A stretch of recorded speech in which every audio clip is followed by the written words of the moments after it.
Before we dive into today's episode, I have something truly special to share. Next September, I'll be leading an intimate women's retreat through the south of France and northern Italy, and you're invited. Picture this: mornings exploring the colorful markets of the French Riviera, afternoons sipping wine, and a hotel view with golden Mediterranean sunsets. Whether you love photography, food, or just want to reconnect with your playful creative self, this trip is designed for you. Spots are limited, so if all this sounds like your kind of adventure, please visit tourwithabsolutely.com and look for the tour France and Italy with Crystal. You can also send me a message or check out the show notes.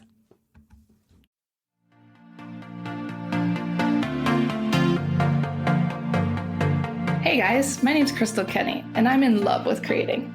All things artistic and imagination involved. I'm an American girl who chased her creative dreams all the way to Paris, France, making a living using photography. This podcast takes you inside the stories of all the artsy folks I've met along the way and gives you that extra push to discover your creative gifts. The desire to create is deeply inside each and every one of us, and I give you the tools and inspiration to find a new way of living a more creative life. This is La Vie Creative, the podcast.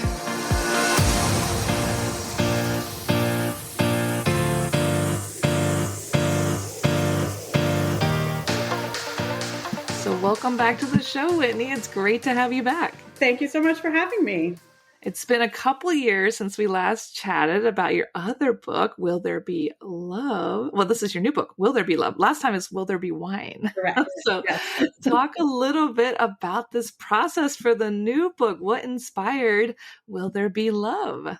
Well, it's interesting because with Will There Be Wine, what we talked about on the first book is it was deeply inspired by real events. It was a book about the dating misadventures of an American expat in Paris. It was very much inspired by my experience as an American expat divorcee dating in Paris.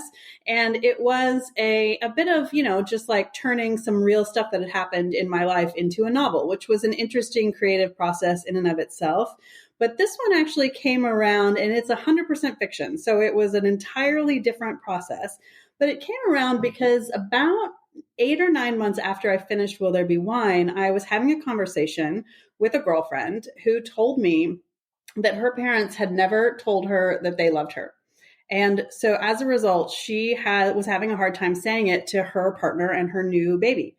And I was so kind of heartbroken and fascinated by that because I definitely grew up in a house with I love yous all around. And I was so fascinated by that it really got my head spinning around the damage that your parents can do to you, the damage that previous relationships can do to you, and how that impacts how you show up in future relationships and how you accept love or don't. And I just was so intrigued by the concept of it that my brain started spinning. And I said, you know what? I think there's a book there. And I just re-listened to our conversation from 2 years ago when after Will There Be Wine came out. And I was just at the point where I was starting to think about it. And I was saying to you, I'm intrigued by the idea of doing a book that takes place over a shorter period of time, like a weekend, because the first one took place over the course of 5 years. And I was like, I'm not sure that the main character from the first book should be the main character from the second book. And she's not. And it was cool to listen back to my original conversation with you because I was like, wow, I actually was spot on. Where I thought I was going is pretty much where I went with this experience. And it was a totally different experience than the first one because it was 100% fiction, which was really fun to do. Yeah, talk a little bit more about that. So none of the characters are crossing over. This is a totally different book, totally different feeling. Was it more difficult to just completely come up with everything out of the imagination, or did you enjoy that more? Well, there is a little crossover. So it is a sequel. And so Austin Keller is the main character of the first book, and she is one of 4 narrators in the second book. So Austin ends up with a guy at the end of book 1 called Matt. And then the main narrator, so he's a narrator as well, but the main character is a character called Ophelia, who is Matt's first love. And then the 4th narrator is her husband, Gianluca. So there's 2 men, 2 women. And Ophelia and Gianluca are really, their relationship is the focus, but it's a story that's really about love and kind of where it starts and where it ends and what builds it and what breaks it. but told through the lens of these two couples that are in very different places in their relationships. So Austin and Matt are like a month in, they're just falling in love. It's the very beginning. And Gianluca and Ophelia are 12 years married, 2 kids, and a relationship in crisis. And you know from the prologue that Gianluca is having an affair. And so it's really this kind of look at love through the lens of these two couples that are going through very different things. And the majority of the story does take place over a weekend in a villa in Ibiza for Ophelia's 40th birthday with the 4 of these people plus 4 other friends, one of whom turns out not to be a friend because it is the mistress of the husband. Oh my God. And so the drama arc of the book is that the affair going to come out, and then what does that mean? But the whole book is really this exploration of love. And it was a just such a fun creative process because Ophelia and Gianluca are based on nobody that I know. They are 100% like figments of my imagination. And then writing 2 male narrators was also like a new creative process for me because obviously the first book was all written from Austin's point of view. So there was so much about writing this one that was totally different than the first one. And it was a blast. I had such a fun time doing it. I love that. Yeah, you got to try some new writing techniques. Yes. And you talked a little bit about this already, but the book touches on deep themes like betrayal, self-discovery, emotional honesty. So you mentioned your friend had talked about like love and her family, but what else inspired those topics now? Well, I mean, first of all, I would say my search for love personally is ongoing. I have a lot of single girlfriends here in Paris and elsewhere around the world. And we spend a lot of time talking about love and what we want and what we need and what we hope for and what we expect in relationships. And I'm 49 now, I'm pushing 50. You know, you're kind of hitting that point in life where personally, I've been single for a long time. So you start to say, okay, well, is that by choice? Like, do I actually want this? And if so, what does that mean? And so I think for me, those themes about self-discovery and really knowing who you are and what you want and what you will and will not accept from other people in your life, I think that's just part of this phase of life, especially as a single woman, is knowing yourself and having those deep conversations with yourself and often with other friends. And I think female friendship was a big theme in the first book. It is also a big theme in the second book. And it's just something that is so core to my life that I wanted to take some of those thoughts and conversations and translate them into hopefully a conversation starter for other people who are kind of having their own kind of questions and doubts and curiosities about those things in their own lives. Definitely. And do you write with a specific message in mind, or do you kind of let the characters and the plot lead you as you're writing?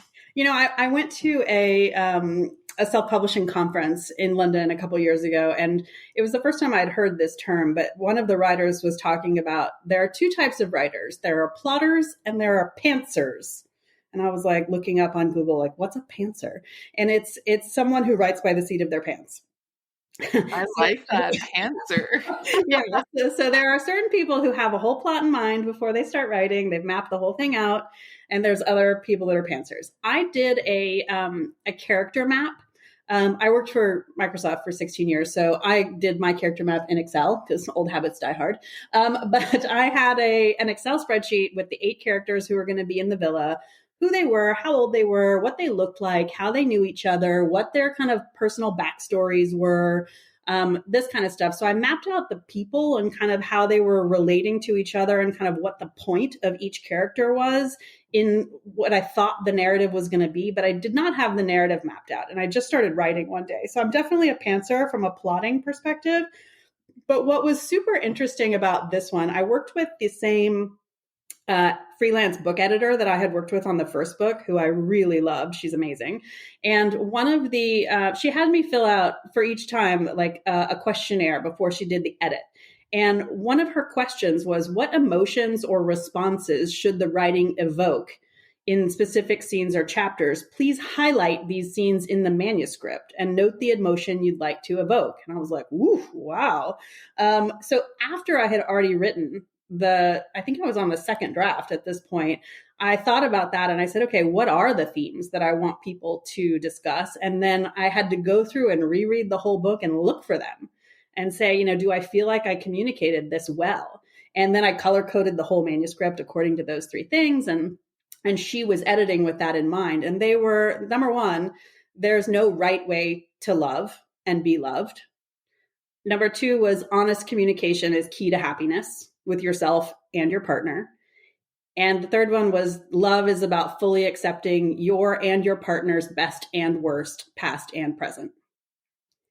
And so those were kind of afterthoughts, but once I had it all written, I was like, that's the stuff. That's the stuff that I want people to take away. And so we edited it with that in mind, which was a really interesting process in the kind of post, just throwing some stuff down on a page and then feeling like, do these themes come out in the way that you intended them to? And if not, what do you do about it? But I loved that part of the editing process. Yeah, that's such a great idea. And even for yourself, you're like, what am I trying to say? Like, yeah, how am I expressing this? And not maybe even subconscious in some ways. Yeah. And for if there are three themes and you go through and you color code the whole manuscript, then you go, okay, well, is one heavier than the other? Is that a good balance of how much each one is communicated? What's the primary? What's the secondary? It was a really good kind of analytical lens on an artistic output, like I like the balance in that of both sides of the brain, Definitely. And what did you learn about yourself while writing this book? I think I learned that I'm really a writer. It was with the first one because so much of it was based on my real life. You kind of have this, or I did have this, like, yes, it's amazing. I wrote a book but it was so much was kind of handed to me by life that this one, because it was 100% fiction and it poured out of me, like the first draft I was done with in 2 months, which was insanely fast. My friend who's in the book industry, I told her, I was like, I'm finished. And she's like, what? When did you start? I said 2 months ago. She was like, okay, just in case no one's told you, you're a writer. Like, that's not normal. I was like, oh, okay, cool. I guess maybe I am. And it was just like a really different, like I said, it was such a different experience to write something from pure fiction that for me, it was like, oh, okay, well, maybe this is who I am and what I do now and what I'm supposed to be doing. And maybe there is a real talent in here and something that I really enjoy, and let's see. And so I've already started writing the third one. I think this book really kind of made me realize that this is going to be my thing. I love that. That's such a good feeling when we find that new passion and that we're like right into the next one. Yeah, absolutely. And the second one, I was, I think 8 or 9 months after the first one was published that I started writing. And this third one, I started writing a week before the second one was published. So I'm definitely on a faster track on this time around. Yeah. And they always say, like, as soon as you finish your book, start your next one. Like, that's what it's all about. That's the best way to market your current book is to be writing your next one. Yeah. Keep that brain going. Exactly. So you live in France, and how has living here shaped your view of love, relationships, and even writing itself? It's such a good question. And I was having lunch with a friend today and we were talking about this because one of the themes I mentioned in the book, the Gianluca character is having an affair. And so we were talking about infidelity, and I'm working on a contributed article right now for something else about infidelity and what is the kind of, is there a difference in mentality on that between US and France? And I think some of the topics in this book about infidelity and about acceptance and about choice, in there's no right or wrong way to love as long as there's honesty. I think there is a sliding scale on that where I think I've become a little bit more liberal on some of those topics living in France, because I think culturally people are just a bit more open. I mean, it's not that monogamy isn't valued here, because I definitely think it is by many, but I think that there's a little bit more openness to the idea that maybe that's not the only way to go in relationships, more so than there is in the US. And so I think having lived here now for over 15 years, I think my worldview on those topics has certainly changed. but I also, recognize that I haven't been in a relationship myself in a long time. And so I was thinking about like relationship me. Like, I don't even know who that girl is anymore because I've been single for so long. I can't wait to meet her again someday. Um, because I don't know, like faced with the actual question of these sorts of topics in a relationship where it's me and my heart that's on the line, would I react any differently than I would have 20 years ago when I was, in a totally different mental place? I don't know, maybe. But I think that openness to have those questions with yourself and with your friends and your partner and figure out like where are those lines for you and what feels good and what doesn't feel good. I think it's brave to ask those questions. And I think there's a lot of fear in all cultures about really harsh honesty on some of that stuff. And I don't know, I hope that this book will help people have some of those conversations. Yeah, I completely agree. I think that a lot of us are scared to ask the hard questions because what if you don't like the answers? We all have Exactly.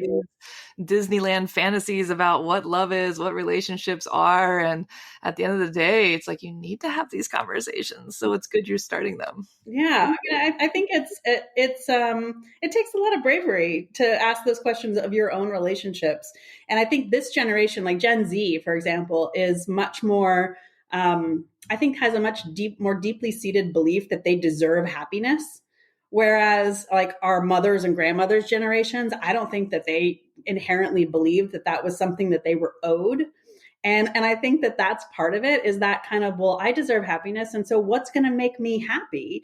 And that ability to ask that question is really rooted in that kind of belief that they deserve it in a way that women haven't always believed. So I don't know. I think it's an important thing and an interesting thing to bat around.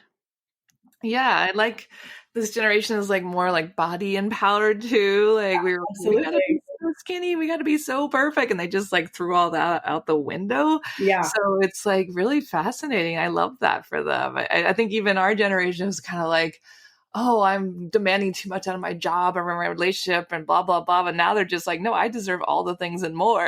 And it's like, Exactly. good for you. It's almost like we in this generation are kind of stuck in between two generations where it's like, well, do we have the right to ask these things? Can we expect more? And I would love that if more people were open to those questions and really seeking happiness. And one of the things when I left Microsoft, I changed my title on LinkedIn to Chief Joy Officer because I was like, you know what? I think that's what it's all about. I think it's about seeking joy.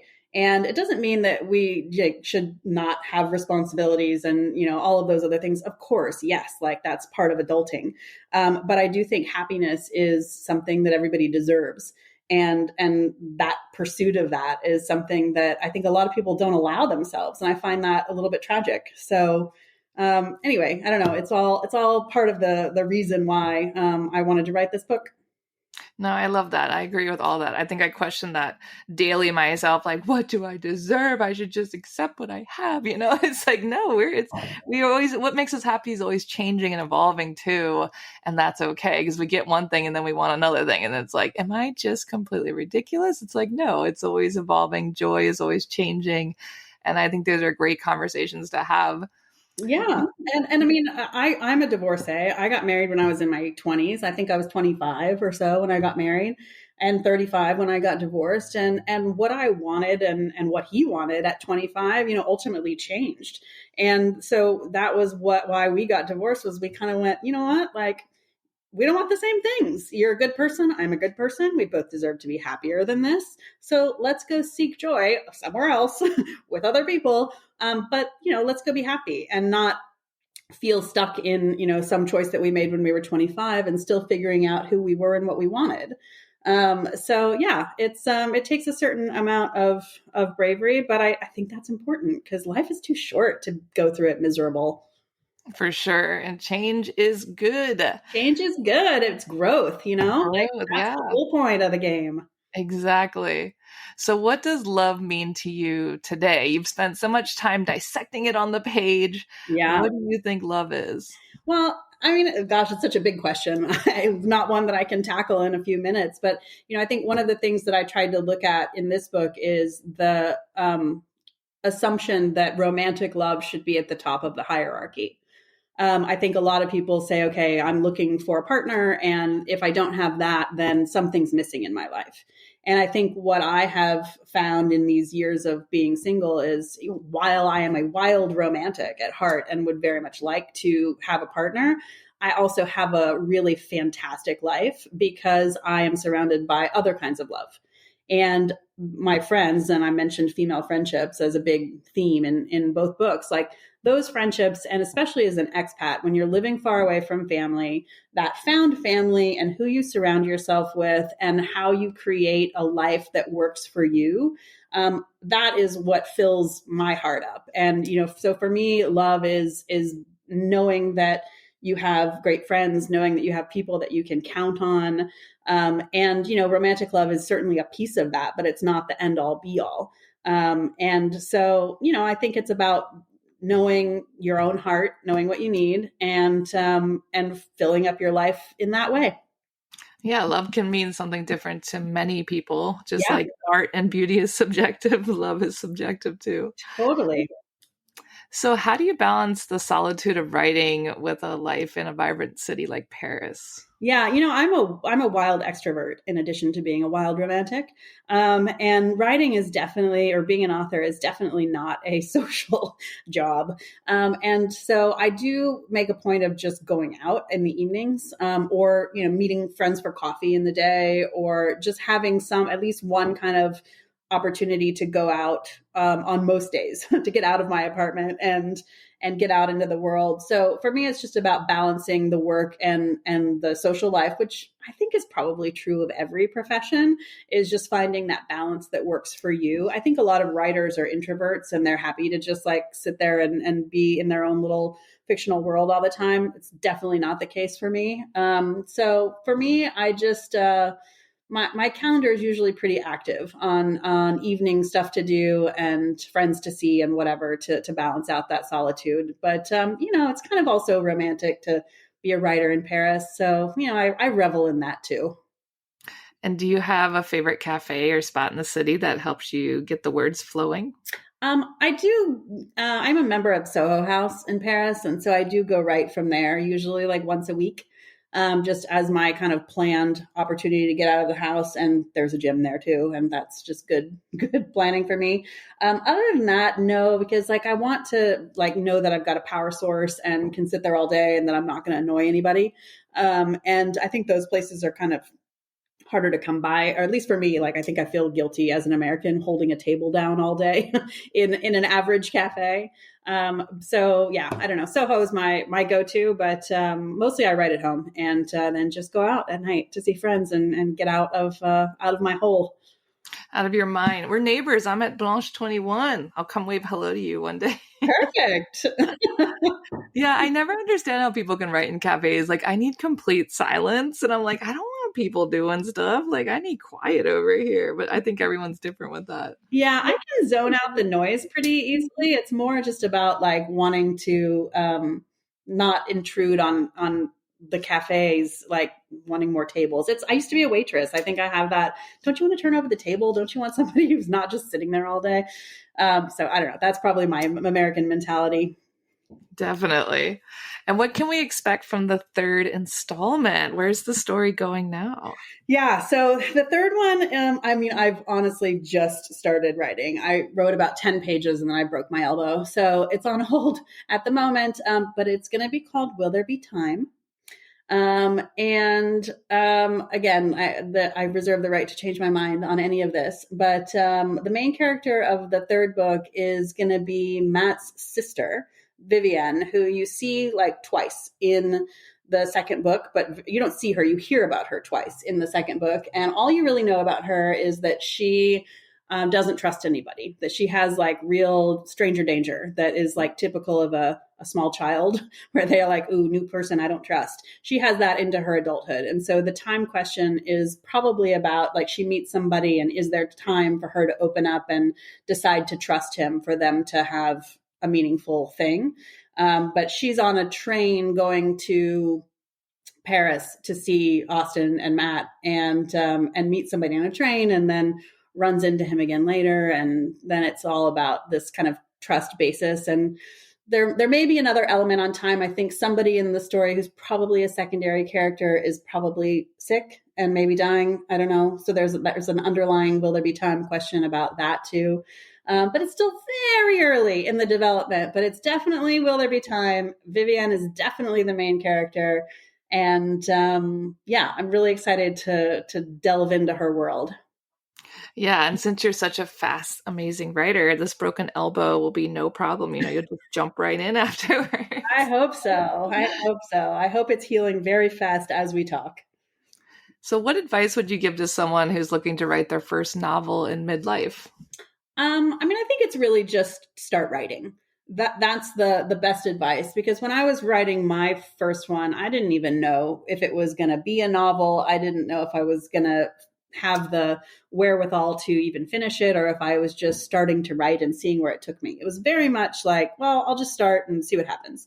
And the whole thing, baseline, you can't finish a book if you don't start one. So if you want to, if you even think you might want to, it's the best advice is just start. And then the second piece of advice I would say is use editors. I mean, my editor I found on Reedsy, which is a freelance book people marketplace. It's REEDSY, and it's where I found my cover designer and my editor. And the lens that these professional book editors can provide, especially if you've never taken a creative writing class or don't know how to structure a novel in the right way, an editor can give you such amazing guidance. Mine really changed the process for me so fundamentally, where I spent my whole career writing at Microsoft in tech, PR, and communications. And so I thought, oh, I know how to write. I'll just bang it out and see how it goes. And her advice was so amazing. It was like, oh, no, I that skill set of tech, PR, and writing has nothing to do with novel writing. And she taught me so much. So I would say use professionals if you have the financial means to do so, to really help hone your craft, because nobody that is going to be an artist or creative of any kind can just spring, fully formed as a full-blown creative from nowhere. You have to learn. It is a process. And so to take that learning curve seriously and get help along the way to open your mind and see what, recognize that there are a lot of things that you don't know. And that those are the kinds of people that can help you understand more about the process and learn and develop and grow. And also, number 3, I guess, is read a lot. I think in the last 2 years since I've written this book, I think I've read about 200 books. And a lot of it was me looking for male narrators, because I knew I wanted some male narrators in this book. And I know that I'm not a man. And so I wanted to read a bunch of stuff from a male perspective so I can figure out how to write those voices in a credible way. So I think, for writers, reading is such an important thing to understand the market, understand what people are buying, understand what works and what carries a novel. And so for every book that I'm reading it with these questions in mind of what do I like about it? What don't I like about it? Why does this character bug the crap out of me? Why is this character amazing? And so I can take some of those learnings and carry them over into my own writing. So those would be my 3. That's great advice. Love Reedsy. So many great people on there. And like you said, read and write, just jump in. That's what it's all about. Just do it. A lot of people have been talking about AI in the creative world. What are your feelings about AI when it comes to writing? Yeah, great question. I have a lot of opinions about this as a former Microsoftie, having lived my life in my professional life in the tech world. I think AI for writing is not a tool to be used. I think AI for research is incredible. I did use AI for things like this book largely is set in Ibiza. So ChatGPT, what fruits are fresh and local in Ibiza in May? That's not an easy Google search. It's an easy ChatGPT search where it's it's these. And then I knew what to put on the breakfast table in a given scene. Or what flowers would be growing in a garden in Ibiza in May? These. Okay, got it. So to bring details to life. Like there's another scene that's in the Villa Borghese park in Rome. I was like, is there a children's playground in Villa Borghese in Rome? Yes. Okay, great. Where is it? So for research, it's incredible. For writing, it's not. For translation, it's also not. I think that translation models in AI are built on lowest common denominator of language. And in literature, language is all about nuance. And that nuance is lost in AI translations. So I don't think it's up to par. The other place that I think AI really has interesting potential in publishing is audio. And so this is not an original thought from Whitney, but I was in London for London Book Fair this year, and there was a lot of discussion about this. And the thing that they were saying was that for audiobook narrators who are super popular, like Julia Whelan is my favorite audiobook narrator. She's amazing. If she agreed, could AI clone her voice where they could use the cloned version of her, where she gets compensated for it, but they use the cloned version of her for edits and also potentially for other languages that she doesn't speak. And I thought that was super interesting about, increasing accessibility and volume for popular audiobook narrators. I did get an offer from Amazon to do an AI audiobook version of Will There Be Wine? And I declined because the research that I did showed me that romance readers don't like AI generated voices in audiobooks, and other genres like thrillers or sci-fi or whatever, they're more open to it. But in romance, the readers typically don't like it. And I think that's an important thing to be aware of as an author too, is kind of who your audience is and what their feelings are. I did use I used Canva AI image generator to create AI images of the 4 narrators in this book. And I posted them on my Instagram, and it was just kind of a fun 15 minutes that I spent on Canva imagining what these characters would look like. And I got one bookstagrammer who said, who was supposed to review the book for me. And she said, I object so much to AI in publishing that I'm not going to review your book now because you used AI for these images and you should have hired an illustrator. And while I totally respect her opinion, I wouldn't have hired an illustrator because for me, the images weren't core to the marketing of the book itself. It was more a fun 15-minute throwaway. Just to see, to kind of help the imagination on certain things. But I do think AI is not going anywhere. I think, there are interesting ways to play with it. There are plenty of places where it's not at the quality that I would want as an author to help me with anything writing related. But it's like people objecting to using the internet for research in the early 90s, guess what, guys, it's not going away. So let's figure out what the interesting and ethical applications are, use those to learn, to grow, and then also stick to our guns on the places where the human creativity cannot be matched. And I think writing is definitely one of those things. Definitely. I think that's a great answer. Like you said, it's not going anywhere. So let's find ways to use it, but still use our brains, which are very important. Exactly. And much better at a lot of things. And just as an experiment, I had written a post related to the book on LinkedIn, and it had that button that says, rewrite with AI. And it's just like a trial. And I was like, just out of curiosity, let's see what it does. And I hit the button, and it was terrible what that AI had suggested. It completely missed the point of what I was trying to say. And it just reinforced my belief that, for writing, it's not yet. It maybe we'll get there at some point. Probably we'll get there. It will get much better, but it's not there today. And the human brain for creativity is unmatched as a muscle. And so we're going to keep flexing that one. Definitely. Let's use our noggins, use some critical thinking. We like that. Absolutely. And I guess my only question left to ask is, will there be love? Hope so. I hope so. I will say that for this book, it's been out for a week now. The reviews that have come in so far, there has been lots of love for Will There Be Love. They've been really phenomenal reviews, and I'm super grateful to the Bookstagrammers that have reviewed and signed up to be part of my ARC team on this. But for me personally, I mean, like I said, I'm a hopeless romantic. I wrote a book called Will There Be Love? I think I might be manifesting a little for myself, hopefully.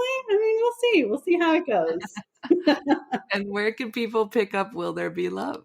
Will There Be Love is at the Red Wheelbarrow in Paris. For anybody that's in Paris, I dropped off copies today. So it is there. And otherwise, it is on Amazon. And if you want to go to any other bookstore elsewhere, it's also on another platform called Ingram Spark, which is where bookstores order from. So in most bookstores, you wouldn't find it today, but if you ask them to order it for you, they could, if you feel like not supporting Amazon for any reason. So it's on both platforms, and on Kindle and on ebook. Sorry, on paperback and on Kindle. Wonderful. Well, thanks so much for chatting with me today. And I can't wait to see the next book. Thank you so much for having me. It's always a pleasure to talk creativity with you. Thanks so much for tuning in to La Vie Creative. You can find more information on MissParisPhoto.com. And if you enjoyed this show, please feel free to share and spread the word for all my creative guests. We have the power to help them to keep doing what they love. See you next time.